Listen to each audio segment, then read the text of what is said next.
studio. And they buried the children what they didn't know. Evening, everybody. Thank you for being here. Hioho, Mitakiape, Ava Cordovi, Machiape, Malakota, and Tas Pueblo. My Dama is Joseph Conquilla Cordova. My Ina or my Ka is Patricia Crow Cordova.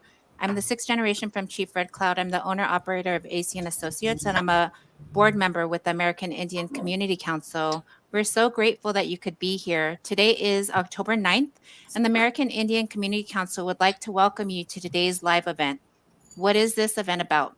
Well, today we're going to bring community members together to have a space to honor, grieve the children's lives that were lost at boarding schools and residential schools in Canada, learn about the historical context of boarding schools and missions in California. Community will hear from survivors and second and third generations from survivors. Community will also learn about actions or things that you can do to take the next steps to be involved in your communities. Collaboration and working together is an important part of the American Indian Community Council and is a place to provide a healing space. We would like to acknowledge the American Indian Community Council and SEIU Local 721 as the main sponsors of this event.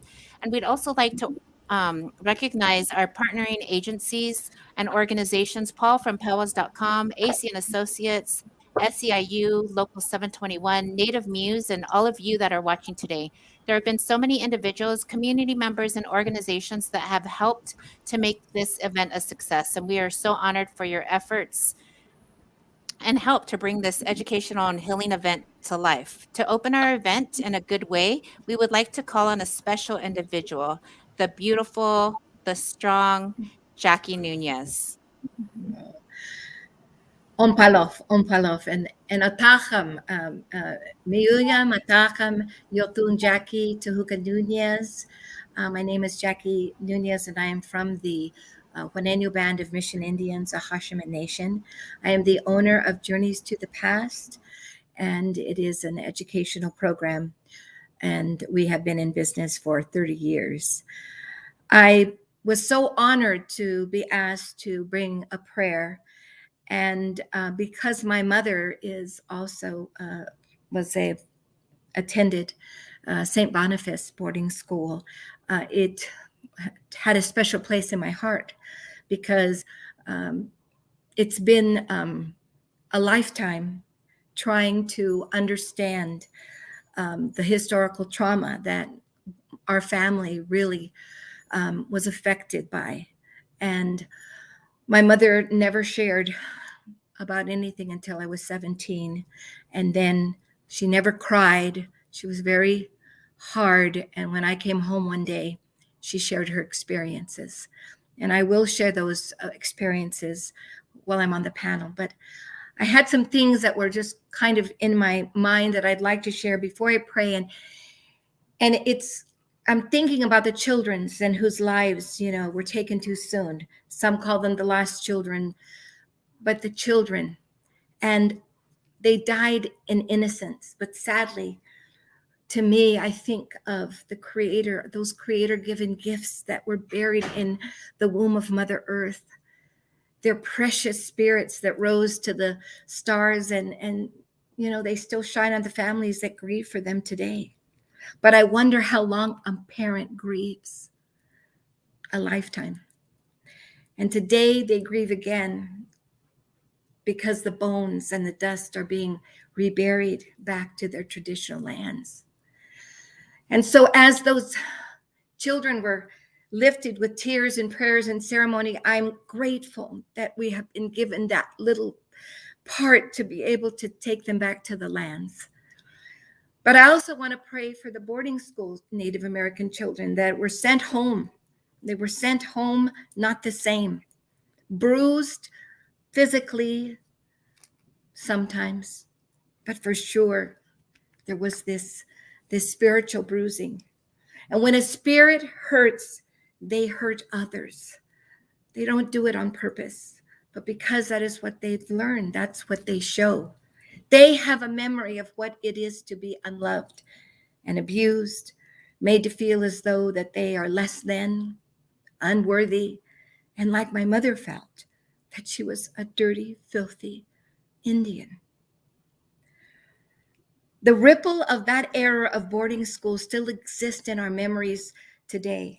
My own mother didn't mean to raise us in the manner that she did, but because of that imprint on her heart, like a ravine that catches the mud and the water, we caught her anger.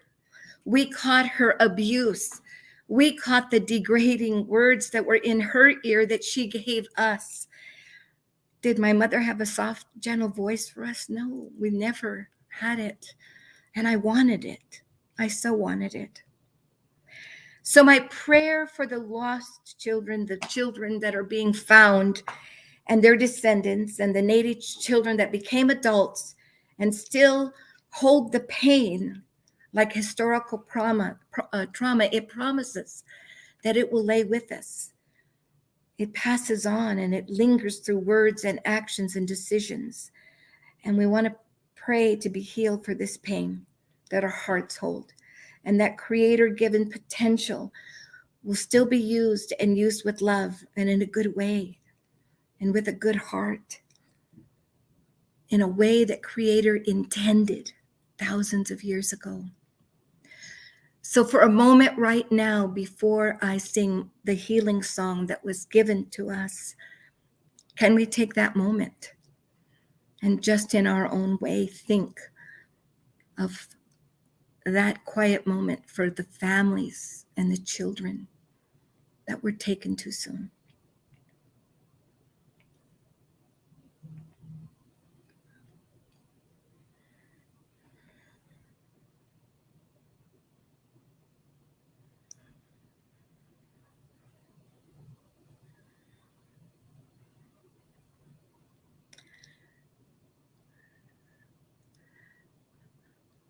Nunca, nunca, no way. Yemai mo mokum hole weam taka weam. Nunca, nunca, no way. Ashatare la no mona e. Aquatare la no se a e. Nunca, nunca, no way. Yema mo mokum huli weam taka weam taka weam.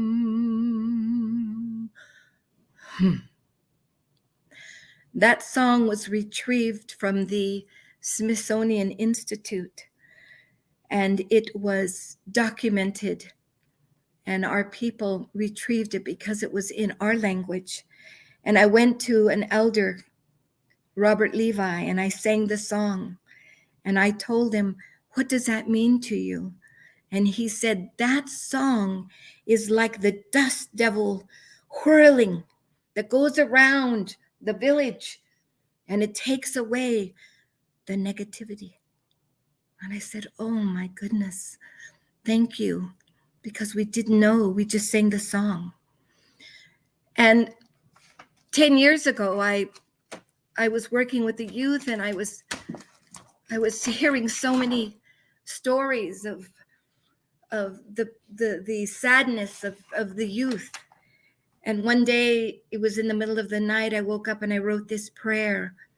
And I want to share this prayer because I feel that this prayer can be good for today, because we have to take a step in a different direction. Every day, we have to rise up with a thankful and grateful heart like our ancestors. And we have to work with our hands like our ancestors. And we have to walk more like our ancestors. And we have to eat which comes from Mother Earth like our ancestors. And we need to teach our family and our children like our ancestors, and share stories like our ancestors. And at the end of the night, we need to go outside and look up at the stars in the sky with awe and wonderment, just like our ancestors, and rise up to a new place and look up to a new place and know that Creator is with you and is guiding you. This path and new place, it started thousands of years ago, and it's ours. It's yours to have today. Rising to a place of goodness and greatness will touch the family significantly. And there'll be this ripple of change within your community, and a nation will heal. And one person can make that difference. So, Creator, bless this hour as we all have our stories. May other stories come, because, like for my mother, she stuffed her story for 30, 40 years, and she wouldn't share it. And she finally shared it. The last years of her life, she broke out in hives all over her body. And it was because she couldn't speak about it.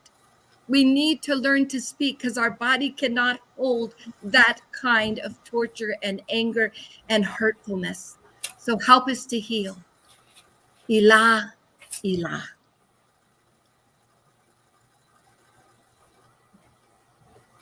Thank you.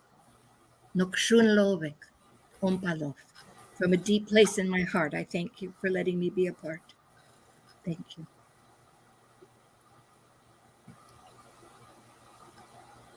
Thank you so much, Jackie, for that beautiful song, for that beautiful prayer, and for that healing that we all are having today and for the days to come.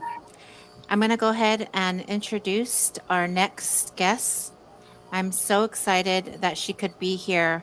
I do want to say prayers for the initial individual that was supposed to be here, Kimberly Robertson. She wasn't able to make it today, but in her place, we have the amazing, the beautiful. We would now like to welcome to the show the mother, a community member, and friend, Virginia Carmelo. I wish kanaha maiha ayo aham. So I've been asked to do land acknowledgement and also do a little bit of historical background for here in the Southern California area concerning um, the topic for today, our children and their experiences in the boarding school. So I'll begin with the land acknowledgement, and I am honored to be able to acknowledge our land and our ancestors, their presence here as the original inhabitants, heirs, and caretakers of our traditional ancestral tribal lands has been since time immemorial.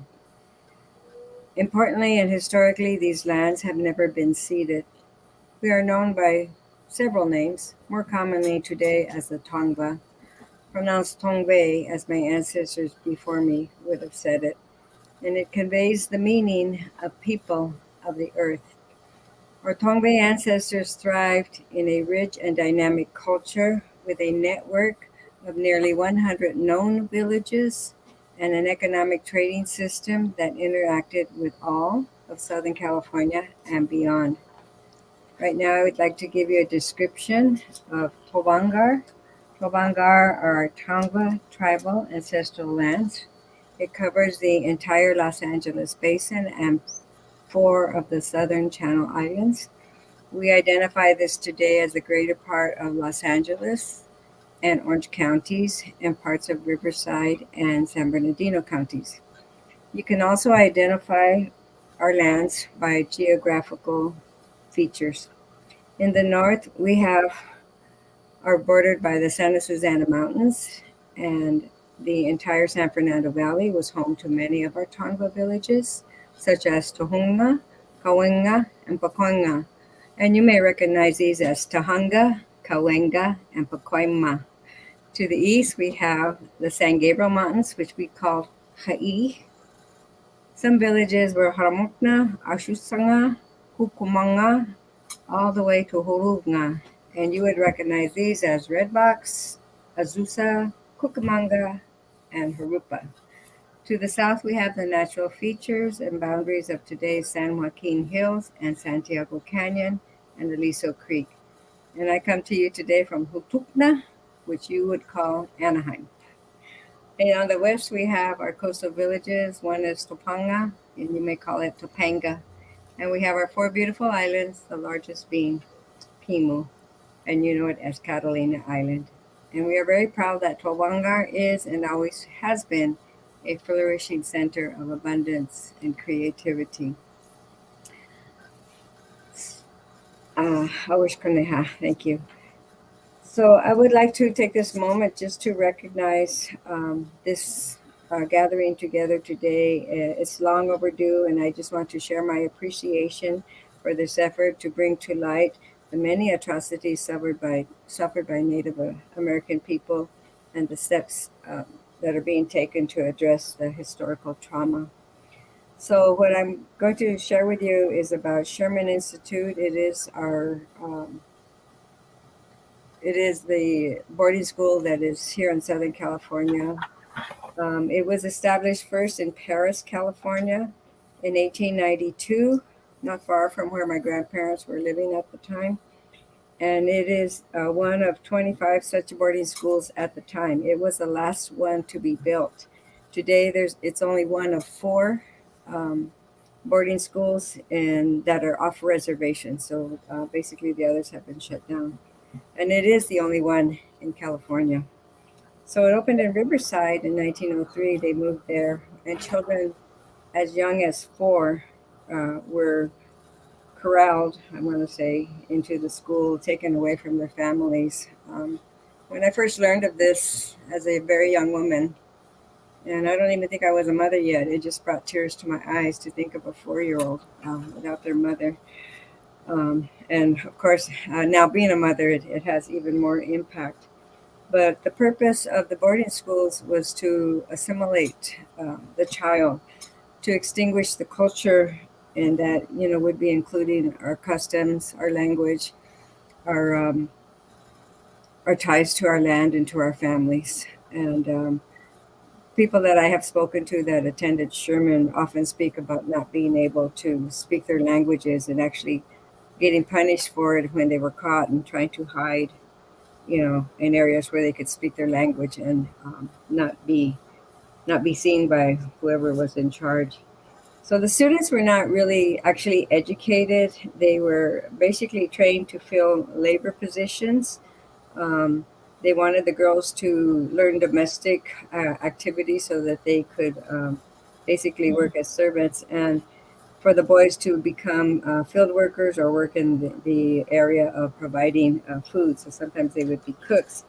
And they called these outings, when they would send a child to a local family. And people this was in Riverside at the time in the early 1900s. Families would actually show up to the school and say, hey, I need, somebody for the weekend. And they would pick somebody and send them out to do either domestic or field work. And the thing that we have to remember is these were children. These were children, and they were in a military type of school. So the school was actually built with some remnants of mission structure. And the person who, some of you may know of the Mission Inn, it's Spawn Hotel today, right in the middle of downtown Riverside. Well, the owner at that time was one of the persons who was, rallying for them to bring the school there to Riverside, because that way he would have a steady source of cheap labor to work in his hotel at the time.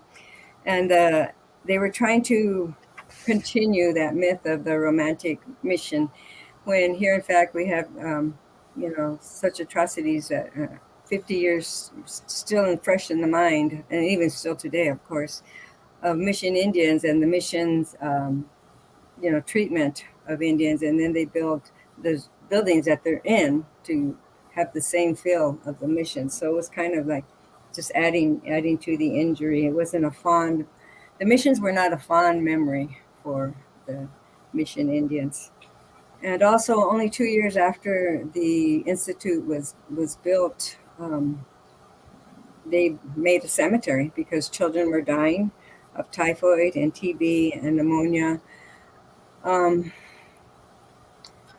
some of those students came from families in other states, and sometimes those families did not have the means to come and take the child back home, and sometimes the school was not capable of sending the child back home to the family, so they made their own cemetery, and it's also there, not too far from the school today. So in my own family, I'd heard stories early on that my uncle and his sister they attended the uh, the school when it was in Riverside, and that what I heard early on was that he ran away, and I'm thinking, okay, he's 15 or 16, because in my head it's a high school today. Well, it is a high school, but at that time it was, like I said, they had children that were as young as 4, and he ran away. Well, only recently he ran away twice, and only recently, by speaking to other family members, it came to light that number one, he was only 12 years old when he ran away. He ran away twice. He also had a sister that was attending, a younger sister, 2 years younger. And when they found him, okay, he was in what we would now call today downtown Los Angeles, about 30 miles away. So how does a 12-year-old get from Riverside to Los Angeles on his own? Anyways, my grandma found him, and he was already working on somebody's ranch, and the owner of the ranch asked them to let him stay there and they would take care of him, and evidently it turned out to be a good thing. He never went back to the school. The ranch owner did treat him pretty well. There were no complaints, but it's kind of an amazing story, when I think about it. So in 1971, the boarding school was changed. They took away the smaller grades, and they changed it to a high school. So now it is a high school, and it's changed in every possible way. They now have positive programs to instill and share, the culture and pride, and bring and actually educate the high school students. But one of the inconsistencies that I find, I'm Gabrielino Tongva, and we are a non-federally recognized tribe. Yet this federal institution, educational institution, admitted our family members, and they were not the only ones because there were other cousins that were also there at the same time. Admitted them to the school. So it's just another inconsistency for the government recognizing or not recognizing. When they want to take your kids away, let's recognize them and take them away. And yeah, so I just wanted to. That's just my own opinion, that I needed to throw in there. But that's the information that I have, and the experience that I have with Sherman Institute. My personal um, my personal experience has been more positive because it has been since after the 70s. So we've done cultural programs there on the campus, and it's wonderful to see that is going on. So I wish Kaneha, thank you very much. Thank you so much, Jackie. Virginia. Thank you so much, Virginia, for your time and for your story. I appreciate you being here and for the historical context in the California area and the Mission area. I'm going to go ahead and bring on Jennifer Varenchek, and she is going to speak with our panelists that you see on the side. And these are panelists from all over Indian country, from Turtle Island. We have individuals here from Oregon, from Nevada, ranging from different tribes as well. So I do want to just bring on Jennifer to start with our panel. Thank you. Skuktash, Ani Napchikik, Jennifer Varenchek, Aniat Tohono Atham. Good afternoon, everyone. Good evening. My name is Jennifer Varenchek. I'm from the Tohono Atham Nation, and I'm coming to you today from the illegally occupied Kingdom of Hawaii on the island of Oahu. And I'm really happy to be here today as a moderator. What I'd like to do now is I like to go let each panelist introduce themselves. And then after they introduce themselves, I have some questions. So I'm going to go through them when I call their name and then just have them introduce themselves. So I'd like to start with Linda Jones. I had the opportunity of speaking with her yesterday. So Linda, if you could just very briefly introduce yourself, tell us where you're calling in from today, and then I'll come back to you for questions. So go ahead, Linda. Oh yeah, and unmute yourself. When I call on you, you can give you a moment to unmute yourself. So Linda, go ahead and unmute yourself. Okay, can you hear me? I sure can. Go ahead. Okay, I'm Linda Eben Jones, and I'm Numa from the Great Basin. We have the Washoe, Paiute, and Shoshone people in Nevada, and I went to the Stewart Indian School in Carson City, which is like 35 miles from my home, which was in Reno, and I'm 73 years old, so we recently celebrated our 55th class reunion not too long ago. So anyway, I come from the Toi Takata, the Paiute and Fallon, and the Kurai Takata from Fort Bidwell, California. And I attended Stewart in 1963 to 1966. And, Thank you. Okay. Yeah, thank you, Linda. I can't wait to hear more about your story, especially touching on some of the things that we discussed yesterday. Next, I'd like to introduce another panelist, Sue Ann.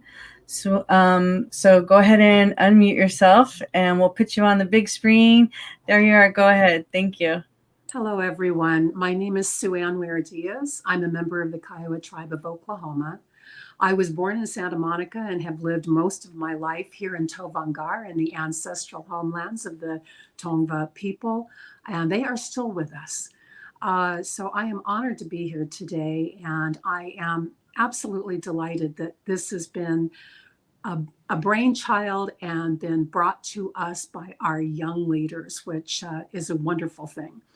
I am a retired nonprofit manager, and I spend most of my time in my retirement busy working and still addressing a lot of issues on anti-racism and also on cross-cultural understandings. So I'm very engaged with that, and I'm pleased to be with you today. Thank you. Thank you, Sue Ann. I look forward to hearing from you. Next, I'd like to go with Jackie Nunez. So, and you've already unmuted yourself, so that's great. We're off to a good start, and they're going to put you up. There you are on the big screen. So go ahead, just briefly introduce yourself. So my name is Jackie Tehuka Nunez, and I am from the Juaneño Band of Mission Indians, a Hashiman Nation, right here in Orange County. And my ancestors built the mission, but of course our territory has been there for thousands of years.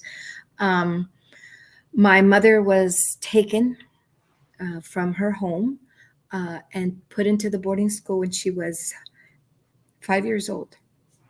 And so it has been a journey for me in the last 15 years to really understand the things that went on with my mother and why my mother was the way that she was. I'm grateful to be here because anytime we can talk about something that's been painful, I know that we could grow. So I'm so I've just recently lost my father, and so I'm a little emotional, but I'm emotional when I talk about my mother as well anyway. But and thank you for putting this together. Thank you, because there may, even if one person just heals a little, then I'm grateful. So thank you, and thank you for being here, Jennifer. I enjoy working with you. You always bring me into special events, and this has been a wonderful one to be a part of. And yes, thank you. Thank you for being here. And I'm so sorry for the loss of your father. And I'm so grateful that you are able to make it here today, because I know that this is such an important thing. It's one of the things that you strive for, to really educate our people. So thank you. I'm going to go next to Dr. Maxine brings him back Janice. There you are. And go ahead and unmute yourself and let us go ahead and introduce yourself and let us know where you're coming from today.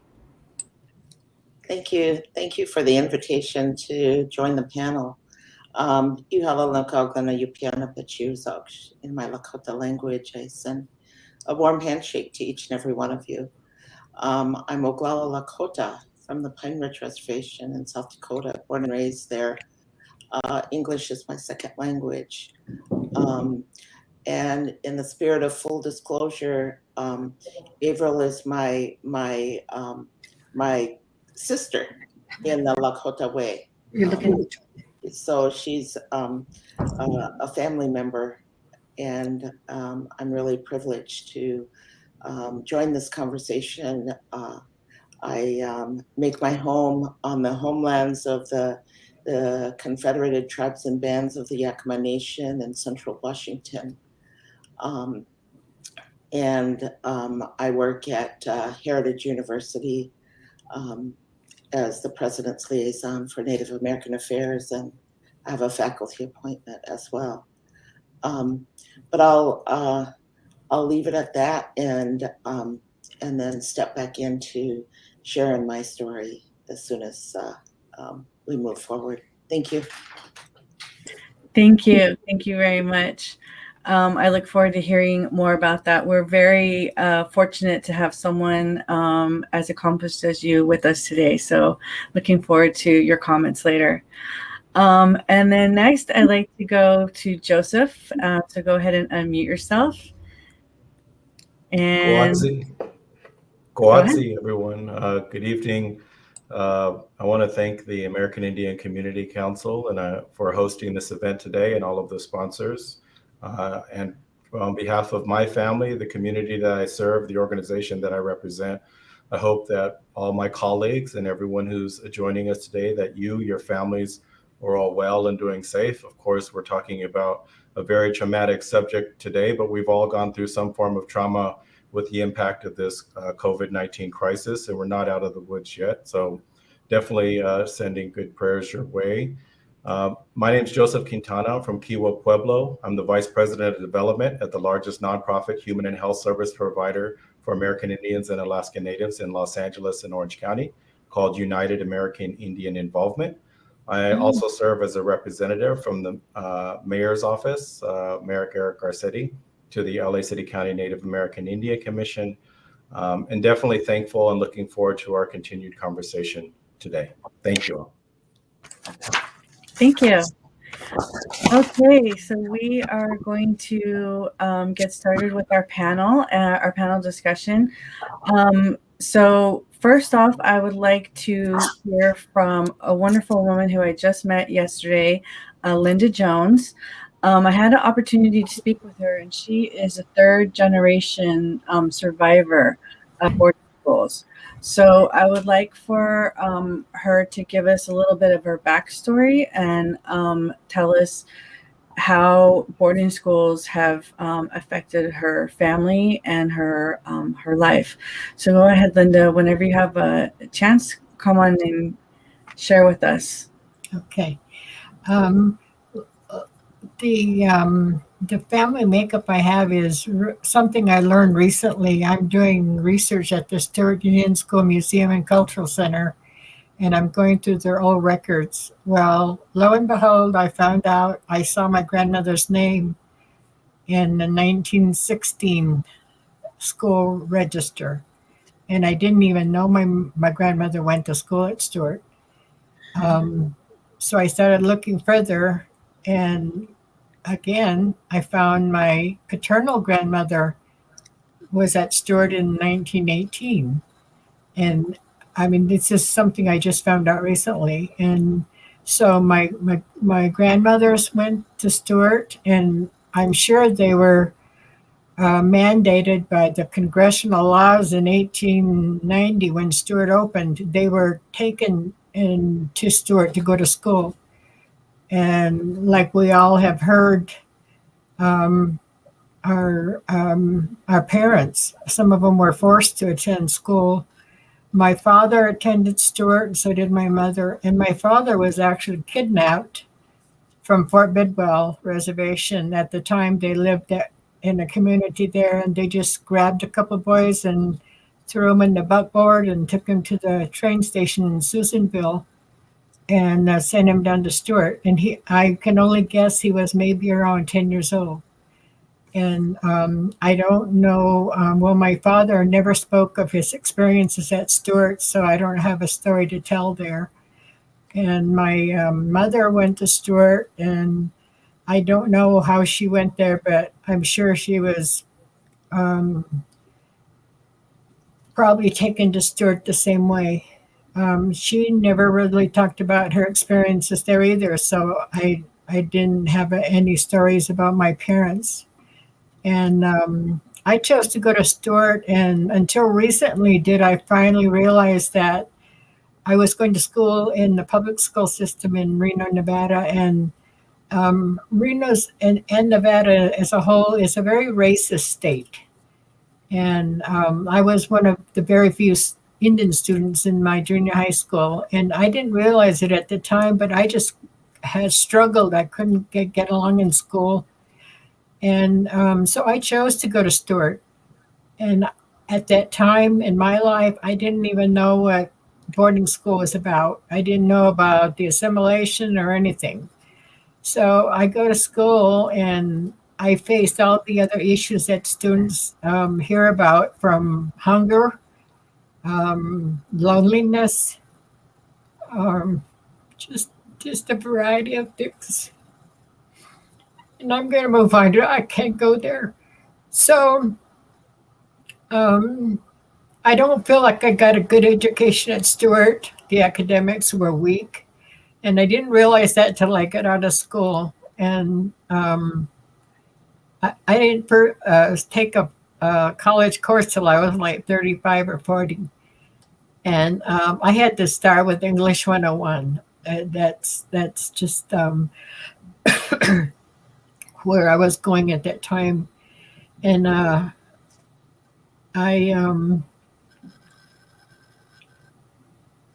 kind of have a loss for words there. Let me think for a minute. So anyway, I had a hard time in school, but I met so many. Oh, here's something really interesting. When I went to Stewart, I didn't know there were so many other Indian tribes. I just thought my little world in Reno, and I just knew Washoe, Paiute, and Shoshone.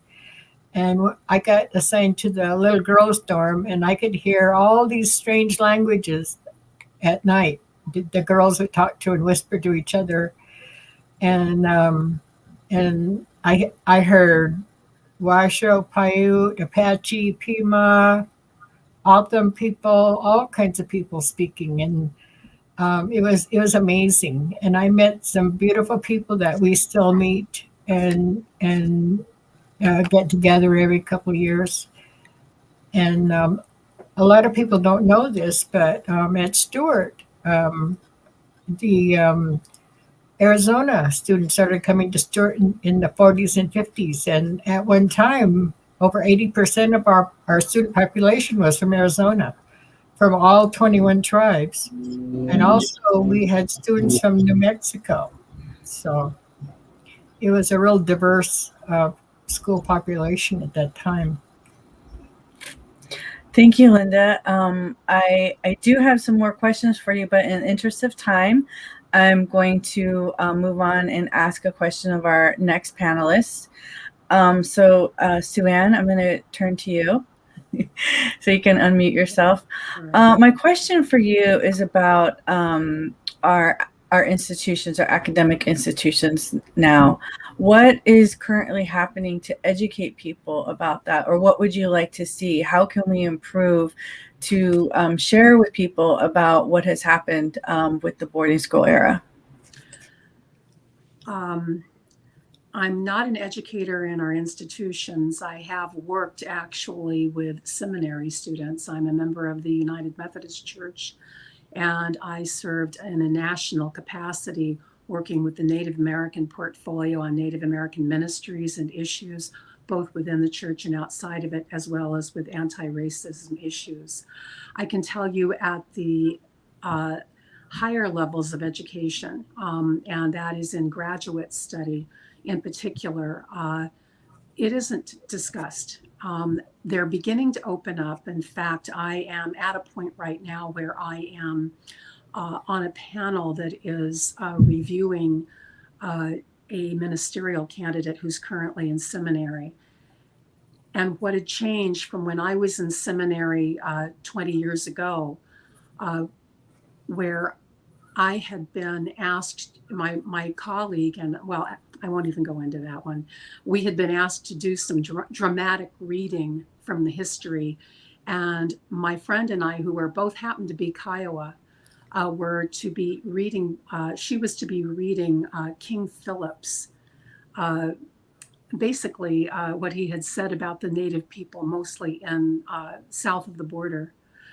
And my friend got totally into the reading of this. And I was sitting in the back tables and the back desks with some of my other seminary students. And as she began to read, it was so horrible what was being said, because he was not even speaking about our people as human beings. My eyes got as big as saucers and tears started to flow. And she stopped mid-sentence and realized what she was doing. Luckily, a lot of our fellow students kind of tore into the professor, like, how could you make Native American students read something like this? You would not ask a Jewish student to read a speech from Adolf Hitler. Why are you doing this? But I have to say, the other day, when I met with this particular student, she happened to be in a systematic theology class, and they were using textbooks written by Native American theologians and educators. Tinker, if some of you are familiar with him, he's recently retired from seminary, but he continues to write. So there are changes. I do know that here, from my exposure, having worked with United Methodist Women, I have been able to work with some teachers that are teaching at the 4th grade level in our public schools. And this is when, in the state of California, the students learn about California history. And what is it that they do on their field trips and learn about? It's about the missions. And they learn it from a very stilted viewpoint. Luckily, the teachers I've been able to work with said, we will never teach this in the same way or use the materials that were given to us.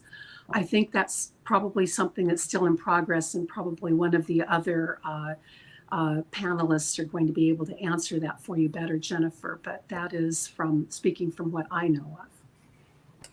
Thank you. I appreciate that. And that was very visual. I could really sympathize with having to read something like that. It's very painful. And a lot of people are not aware that, like you said, they're treating Native people as non-human, and it's difficult.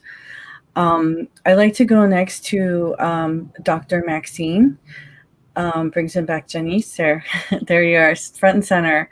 I have the same question for you about institutions and education. As an educator, and you are, right there on the front lines. Can you tell us more about what you would like to see, or what is being done to share about this information? Oh, you're on mute. Sorry. Thank you, Wopila, for that question. When you asked that question, immediately I thought of the institution that I work at, Heritage University. And, it's situated on the homelands of the Yakima people, on their homelands. And,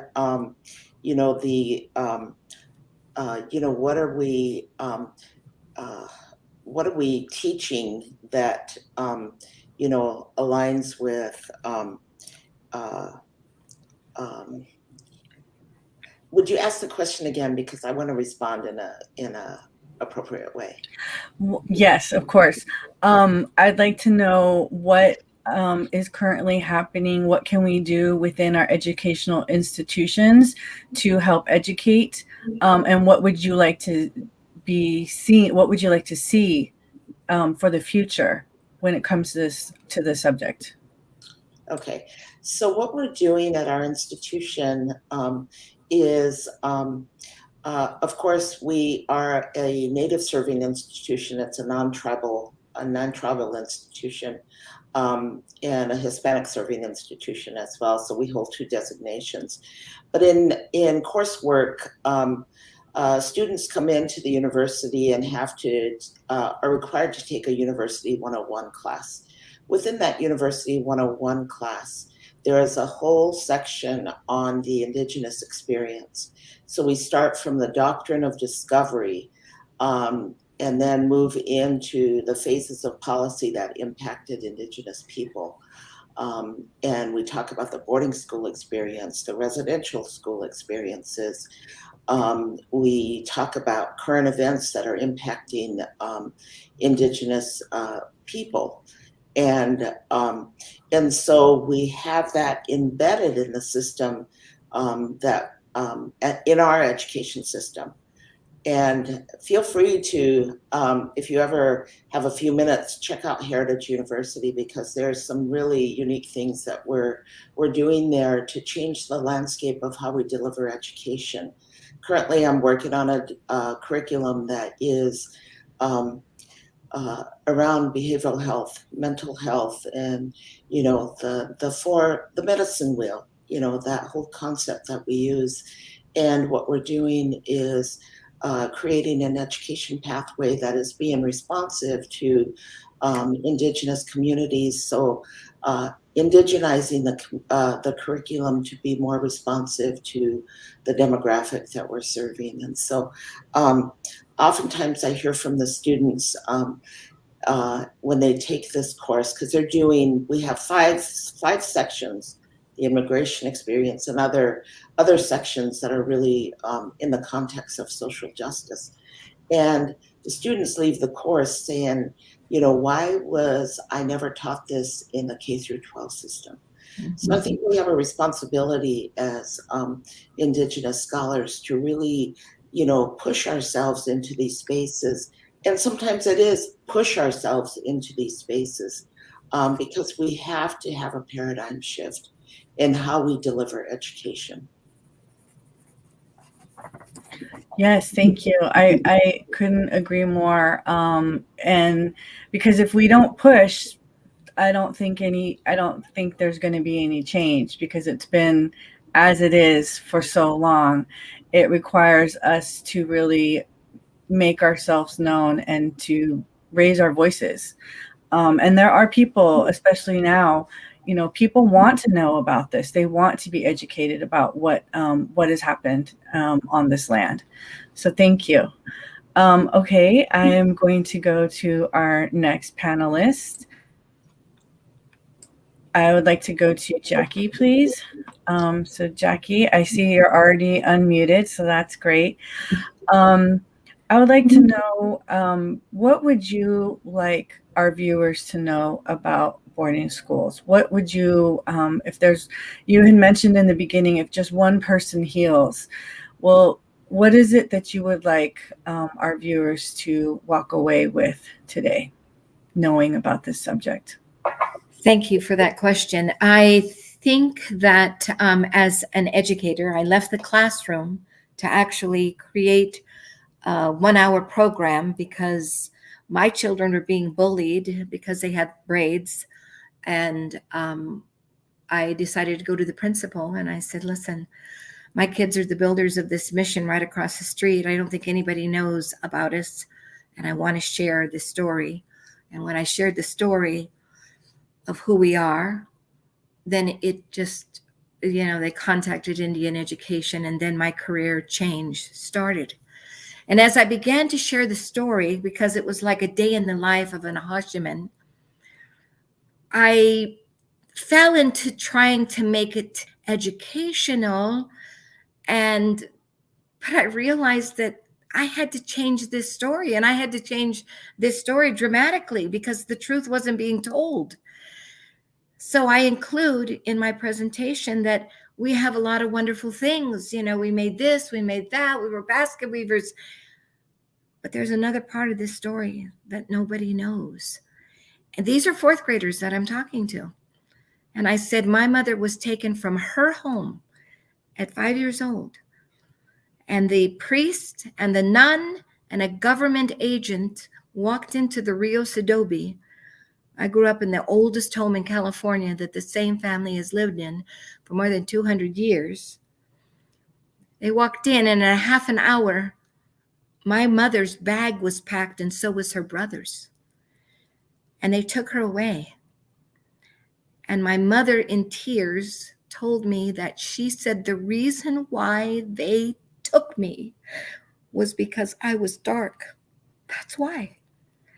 And my mother began to internalize her going to the school because she was a dark little Indian that wasn't worthy of anything.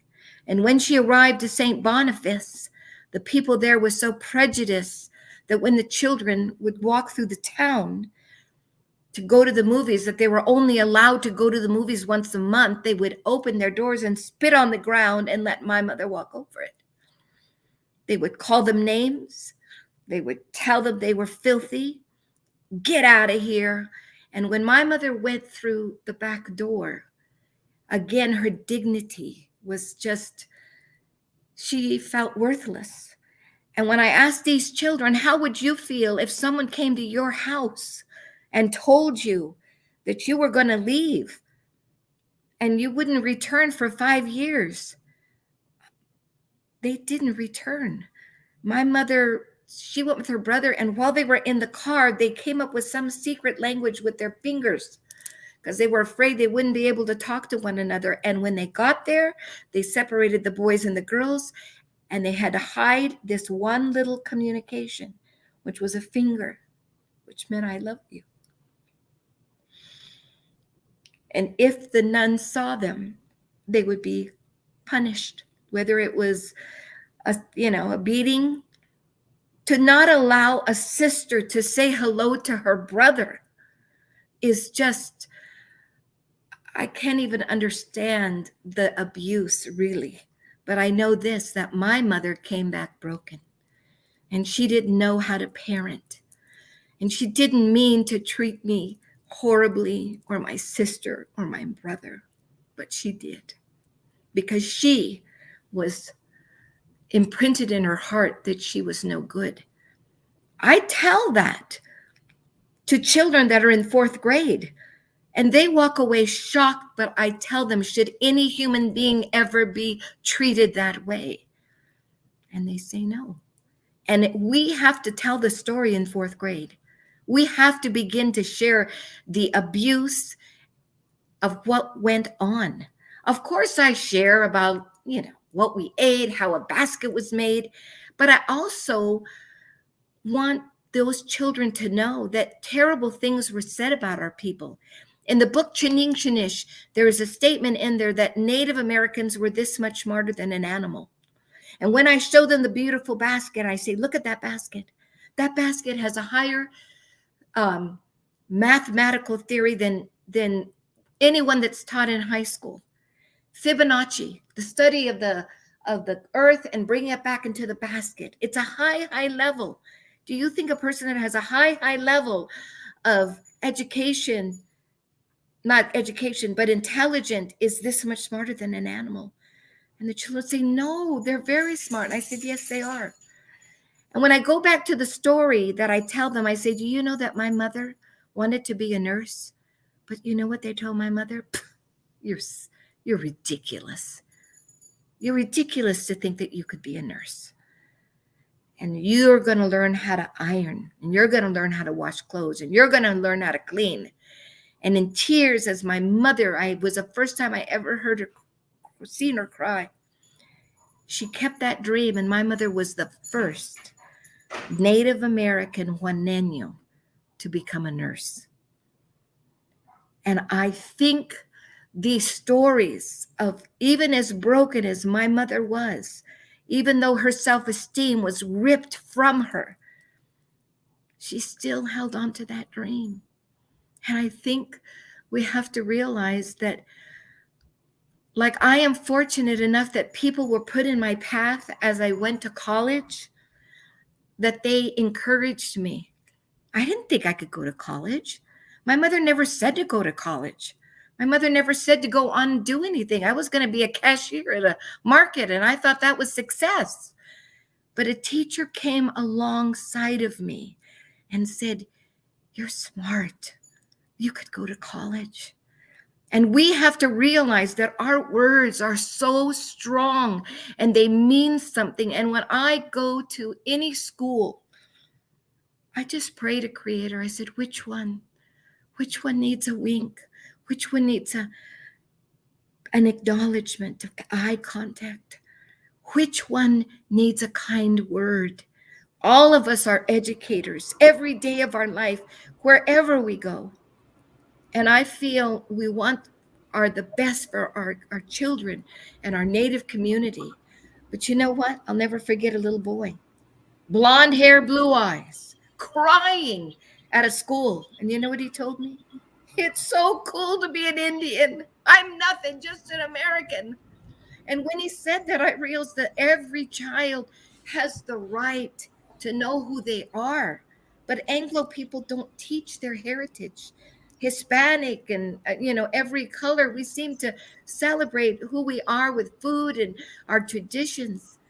But some of those white kids are suffering too because they know nothing about who they are. And until we teach them they're valuable and begin to respect us, like I tell children, if I hold up a rattle that's made out of deer toes, don't go, "Ew." Say, "Ah, that's interesting, and I want to learn more about it." Put your finger here and stop yourself, because we have to teach children to respect our differences. And I've been doing this for 30 years. I love storytelling, but I love bringing the truth in. I mix it in there as best I can because I feel I only have a moment. So I want the children in 4th grade, I want them to know about these experiences. They need to know. They don't need to be surprised when they get into college and say, "What?" And these docents at the missions, they need to be educated because they're the ones who continue to keep it going. And I've given one in-service in 30 years. I should be a part of it all the time, but it's not an easy road to put your foot in the mission and put it in the truth. And I keep telling the truth. And one of these days, I think they're going to kick me out of the mission, but I hope not. But I feel like I'm there to tell the truth in the stories. And we have to tell the truth. We have to begin telling the truth. Thank you. Thank you so much. Yes, we do. We do need to tell the truth. And I appreciate all the work that you do for our community and the service that you're doing. Thank you so much. Thank you for that story. I'd like to go to our next panelist, Joseph. So give him a moment to unmute himself and throw you up on the big screen. There you are. All right. So Joseph, I'd like to know a little bit about how the boarding school has affected your life, and also with that, what you would like our viewers to know about it. And then this kind of like a 3-parter, but it's all the same. Mm-hmm. And then the last part of the question is, as a father, what is it that you would tell your son about boarding school? How will you educate and pass on to him about this knowledge? Yeah, thank you, Jennifer, and thank you all, my colleagues and panelists sharing up until this point. It's definitely powerful to hear your voices. That's the greatest gift that we can give one another, is our voices. But I would start by saying this. I attended Haskell Indian Nations University. It's one of the only 4-year universities that's just American Indian Alaskan Native. It's a former U.S. boarding school. And many of my family members have attended everywhere from Haskell Institute to Pawnee Indian School in Oklahoma to Santa Fe Indian School in New Mexico. So I have a large amount of my relatives who have attended boarding school in one way or another. But I do want to focus in on my time at Haskell. At Haskell, there's a large mural on campus that says, "Have you made your ancestors proud today?" And thinking about that, have you made your ancestors proud today? And thinking about all those people who have gone before me. And then at the same time, as you walk from class to class on the campus, you also noticed out of the corner of your eye the over 100 grave headstones that you see in the distance. And you think about the children who weren't so lucky, and the children who passed away, a majority of them passed away in the first 30 years of Haskell's inception. My grandmother was a product of the boarding school era, along with my grandfather as well. My grandmother attended Haskell during the 1950s, during a time where they were limited on how much time they could even spend in the local town, which was Lawrence, Kansas. But in looking back, I wanted to learn more about what was the impact of the children in regards to Haskell. And the thing that deeply resonated with me was that Indian children were smart, whereas the local superintendent and the designer of the boarding school era, a former general by the name of General Pratt, who had famously said he wanted to kill the Indian in order to save the man. What the actuality of education was that they didn't count on us being intellectually smart, and that we had already come from areas of knowledge attainment and backgrounds where we were very acute to learning very quickly. And I did some research initially on Haskell's inception, and you can see in their own words of the superintendent in describing that Indian children learning far quicker than they had anticipated, and that they were actually going to pull back on the curriculum that they were giving to young children. And so thinking about that as far as Native people, how we have continued to progress is that we don't ever think of ourselves as being the lawyer or the dentist or the head of a boardroom. But now we're seeing tremendous amount of changes all around this country of ours. Most recently with the first ever U.S.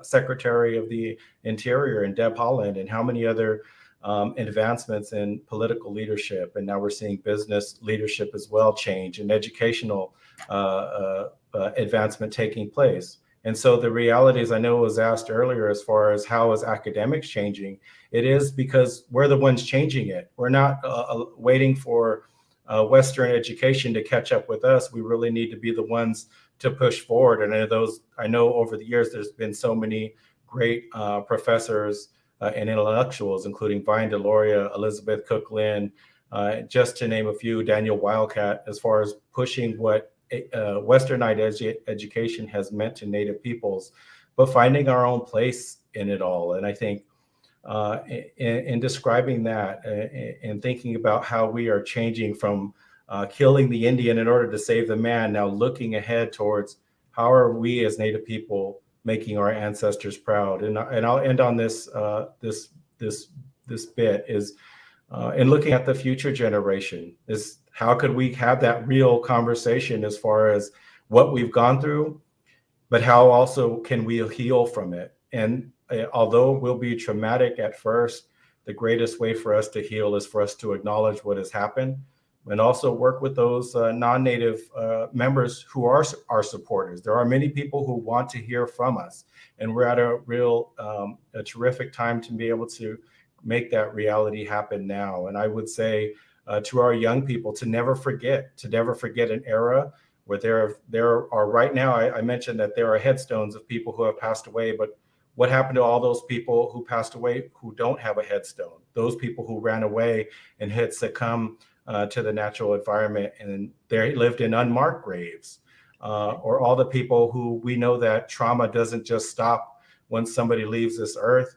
The trauma remains with those people who survive, and it stayed with all of us who were on this particular call. So there are so many people out there who are doing good work, and I hope this is just one part of the discussion, but us looking at behavioral mental health, us looking at what the people who have continued with substance abuse, those people who are living with suicide ideation right now and who feel hopeless in a world where they feel marginalized enough and invisible. Right. I hope that they know that they're not alone, that every one of this on their call is thinking about them and is with them in some way, and that they can reach out to us or reach out to someone and find some help somewhere. And so I would just leave it at that. I know that we can be as open and honest with those young people who are coming after us. And I think we have to put them in the best position for them to be successful, for them not to feel like they can't be Indian or they can't be Native, or be proud of them just because they want to reach levels of higher education. We should be able to uplift them and provide them every opportunity for them to be successful as they can be. Thank you for that. And I've seen pictures of that mural, so thank you for reminding us, what have we done today to make our ancestors proud. Before we wrap up, I'd like to go back to Dr. Maxine and give you an opportunity to put yourself off mute. And I'd like to just ask you to share with us some final thoughts. Thinking of those people that are tuning in and they don't know anything about boarding schools, they just happen to come by this. What is something that you would like them to walk away with today from this conversation, for them to, we do have, like Joseph mentioned, there are a lot of people out there that are allies and they want to know, and they want to help. So what are some nuggets of information or piece of action that people can do to help? Thank you so much. And I know that we're short on time, and I really would like to, this is the conversation is sacred children, and as a Lakota, we say Wakaja. Waka means sacred. And so when you use the term Wakaja, those sacred children, it's significant. It's significant in our communities. But I want to at least acknowledge my ancestors. They made some decisions and they made some choices, and they were hard sacrifices that they made as a result of, experiences that they've had. I want to name them because that's important for me. My mother is Victoria Scabby Face. My grandmothers are Jesse and Sam Scabby Face Crow. My other grandma and grandpa is Philip and Nancy Brings Him Back. Roger and Margaret Scabby Face Poor Bear. I mean, I think of all those names, and I want to acknowledge them because, as we stand here today, all of us stand on the shoulders of family that had to make sacrifices. That's right. To maybe put their child in a boarding school because there was hunger in the home and they couldn't provide for that extra mouth. The challenges of knowing that maybe they would lose their language. Thank God I didn't, thank the Creator that I didn't lose my language. But several people shared, I think it was Linda, you shared about, the parenting, Jackie, the love that was lost as a result of that, the parenting skills, those things. I'm a product of boarding school, and I think about myself and my journey, and, it's intergenerational, those experiences, and those experiences are in our DNA. They are in our DNA. So whether, the Carlisle Indian School that children were, forced to go to, or, the school that I went to, was Holy Rosary Mission, Red Cloud Indian School. I went to Bureau of Indian Affairs boarding school. I mean, those experiences, those are all intergenerational experiences that we have that inform the way we live and the way that we walk in this world. Those stories are important to us. Those journeys are part of who we are and how we move forward into the future to heal. I think of, I was a product of boarding schools back in the 50s. I was sharing with my son one time. I said, my experiences at boarding school. And he said, Mom, I can't even imagine sending my my granddaughter to boarding school. I can't even imagine how somebody would do that. This is the next generation, and so we have to tell these stories, because when we tell these stories, we start to heal. I'm a product of all the policies that were in place, from the reservation period, assimilation, relocation, boarding school, you name it. I have been down that trajectory. But as human beings, we've got to confront the historical trauma of that. And through that, we understand the trauma, so we talk about it, we release our pain, and then we can transition and transcend into a different place. But if we never get to that place, we're going to be hurting, we're going to be in pain. And so, my experiences at the boarding school, do I stay in that space of trauma, or how do I get out of that? And so having these conversations that we are having today really help us in moving forward. But I acknowledge also, I would be remiss in saying, my Aunt Patty Cordova, Patty Crow, Averill's mom, she and I had the same experiences, in this journey. However, the resilience piece comes into play. We are resilient as Native people. Yes. We're resilient. Yes. That's in our DNA too. Mhm. The trauma is there, but the DNA is there. Yes. Resilience. And so, our spirituality, even though we were taught to be Catholic and go to church every day, our spirituality has risen, Yes. high.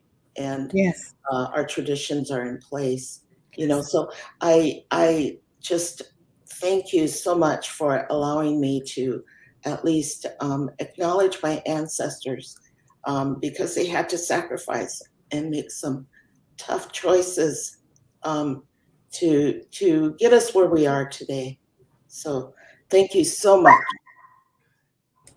Thank you. Yeah. Thank you. Thank you so much for being here.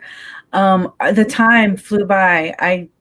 I do not know where it went. I wish we had more, because there's so many more questions that I have, but we do have to be mindful. So I'd like to bring Avril back, and she is going to wrap us up, as well as we have a raffle to give away for our viewers. So I'll pass this to you, Avril. Thank you. Thank you for allowing us this space.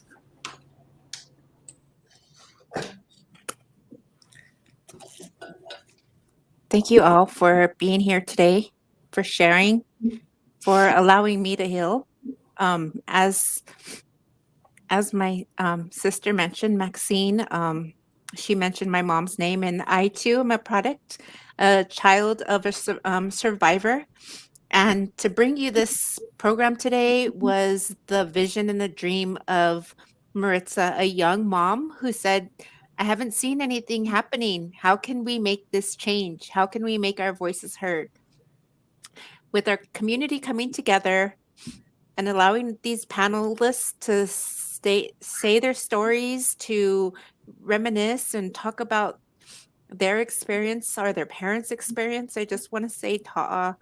I just want to say thank you. I just want to say thank you all that are watching on powwows.com, on the different platforms that we have. This is only the start to how we can heal. We also want to mention how you can get involved. And if you see on the screen, you can always go to boardingschoolhealing.org and find some great information there. For those individuals that did register, we do have a raffle to give away. We have 4 $25 Amazon gift cards that have graciously been donated by SCIU in Los Angeles. So we're going to go ahead and again say thank you to all the panelists, and we're going to go ahead and pull up that wheel so that we can share share with you all a gift for being here and allowing our panelists to provide you with their voice. So I'm going to go ahead and bring up that wheel, and then we will give away some stuff. Okay, so here we go, and this is the wheel. So we're going to go ahead and shuffle it a little bit. And again, we have 4 $25 gift cards to Amazon.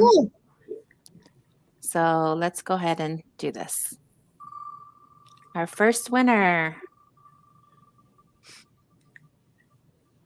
Our first winner is Roberta Javier. Yay! Thank you for registering.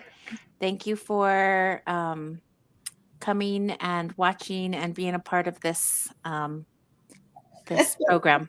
I'm going to go ahead and shuffle again. We have 3 more to go. The next winner for $25 gift card to Amazon is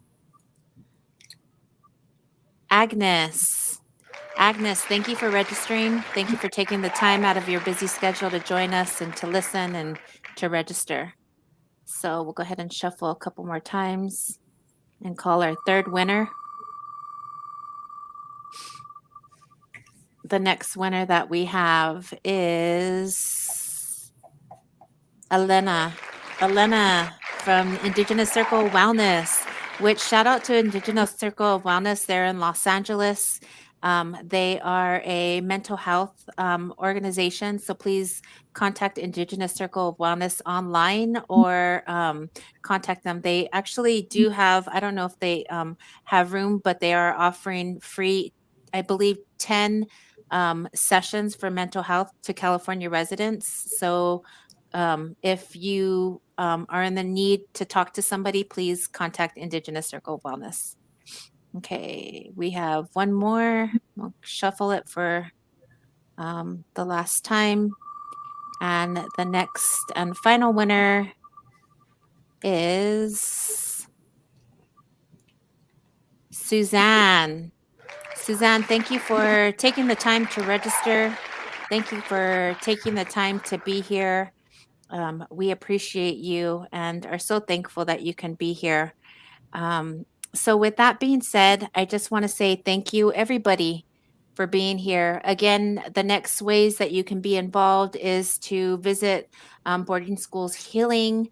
There are some also great places in the Los Angeles area, a lot of great organizations, Indian organizations. Joseph's here with UAII. We have PACU, Cultural Community Services. There's all kinds of different orgs that can help you. So thank you again to the panelists. Thank you all for being here.